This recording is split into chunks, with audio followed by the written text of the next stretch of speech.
एक गांव के पास जंगलों में एक तांत्रिका रहती थी। उसका कहना था कि वो चाहे तो सभी को अपने काबू में कर सकती है, साथ ही अपने तंत्र से किसी को जान से भी मार सकती है। उसी दौरान गांव के लोग एक-एक करके गायब हो रहे थे।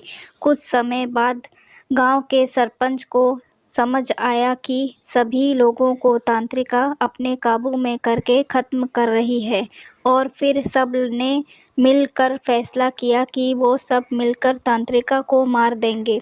फिर वो लोग तांत्रिका के घर पहुँचे। सभी ने उसे एक कुर्सी से बांध दिया और आग लगाकर वहाँ से चले गए। तांत्रिका जल कर मर गई और फिर सभी लोग गांव में हंसी खुशी रहने लगे। कुछ समय बाद अचानक एक दिन दो लड़के शहर से घूमने के लिए गांव आ रहे थे। बहुत रात हो चुकी थी। तभी उन्हें वो घर दिखा जहाँ तांत्रिका रहती थी। वो दोनों लड़के घर के अंदर आ गए। तभी एक लड़के को आधी जली हुई कुर्सी नजर आई और वो बिना कुछ सोचे समझे कुर्सी पर बैठ गया।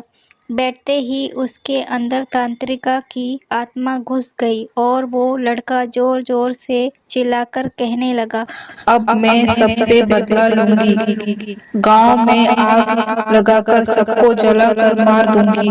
अपने दोस्त को इस तरह का बर्ताव करते देखकर दूसरा लड़का डर के गांव के तरफ भागा। वो बस गांव पहुंचा ही था कि कुर्सी के साथ ही उड़ती हुई तांत्रिका भी गांव आ गई।